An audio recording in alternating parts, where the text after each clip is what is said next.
ಆತ್ಮೀಯರೇ ನಮಸ್ಕಾರ. ನಾನು ಡಾಕ್ಟರ್ ತಿಪ್ಪೇಸ್ವಾಮಿ KT, ಸದಸ್ಯರು ಕರ್ನಾಟಕ ರಾಜ್ಯ ಮಕ್ಕಳ ಹಕ್ಕುಗಳ ರಕ್ಷಣಾ ಆಯೋಗ.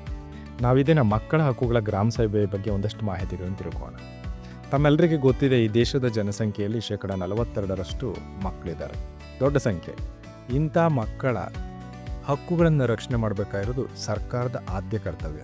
ಅದರಲ್ಲೂ ಕೂಡ ವಿಶ್ವಸಂಸ್ಥೆಯ ಮಕ್ಕಳ ಹಕ್ಕುಗಳ ಒಡಂಬಡಿಕೆಗೆ ಭಾರತ ಸರ್ಕಾರ 1992ರಲ್ಲಿ ಸಹಿ ಮಾಡುವ ಮೂಲಕ ಈ ದೇಶದ ಪ್ರತಿಯೊಂದು ಮಗುವಿನ ಹಕ್ಕನ್ನು ನಾನು ರಕ್ಷಣೆ ಮಾಡ್ತೀನಿ ಅನ್ನುವ ಒಂದು ಬದ್ಧತೆಯನ್ನು ವ್ಯಕ್ತಪಡಿಸಿ, ಅದರಲ್ಲಿ ಸುಮಾರು 54 ಪರಿಚ್ಛೇದಗಳಲ್ಲಿ ಮಕ್ಕಳ ಹಕ್ಕುಗಳನ್ನು ವಿವರಿಸಲಾಗಿದೆ.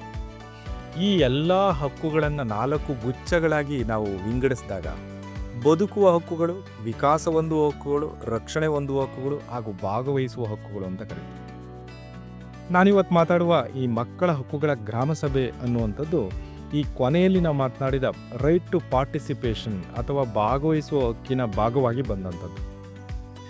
ನಮಗೆ ಗೊತ್ತಿರಲಿ, ಇಡೀ ದೇಶದಲ್ಲಿ ಇಂಥದ್ದೊಂದು ವಿನೂತನವಾದ ಕ್ರಮವನ್ನು ತಂದಿರೋದು ಕರ್ನಾಟಕ ಸರ್ಕಾರದ ಗ್ರಾಮೀಣಾಭಿವೃದ್ಧಿ ಮತ್ತು ಪಂಚಾಯತ್ ರಾಜ್ ಇಲಾಖೆ ಹೆಮ್ಮೆ ಅಂತ ನಾನು ಹೇಳಬಯಸ್ತೀನಿ.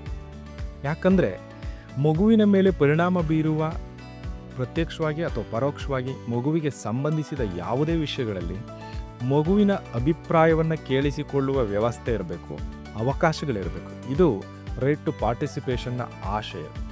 ಇದಕ್ಕಾಗಿ ಕರ್ನಾಟಕ ಸರ್ಕಾರದ ಗ್ರಾಮೀಣಾಭಿವೃದ್ಧಿ ಮತ್ತು ಪಂಚಾಯತ್ ರಾಜ್ ಇಲಾಖೆ ನಮ್ಮ ರಾಜ್ಯದಲ್ಲಿ 2006ರಿಂದ ಒಂದು ಐತಿಹಾಸಿಕ ನಿರ್ಣಯವನ್ನು ತೆಗೆದುಕೊಳ್ತು. ಅದೇ ಮಕ್ಕಳಿಗೆ ವಿಶೇಷವಾದಂಥ ಒಂದು ಗ್ರಾಮ ಸಭೆಯನ್ನು ಆಯೋಜಿಸಬೇಕು ಅನ್ನೋದು.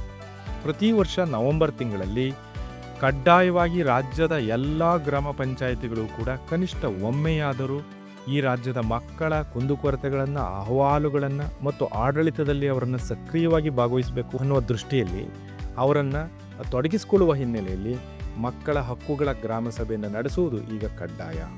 ಹಾಗಿದ್ರೆ ಇದೇನು ಮಕ್ಕಳ ಹಕ್ಕುಗಳ ಗ್ರಾಮ ಸಭೆ, ಇದು ಯಾವ ರೀತಿ ಮಕ್ಕಳ ಬದುಕಿನಲ್ಲಿ ಪರಿಣಾಮ ತರುತ್ತೆ ಅಂತ ನೋಡೋಣ.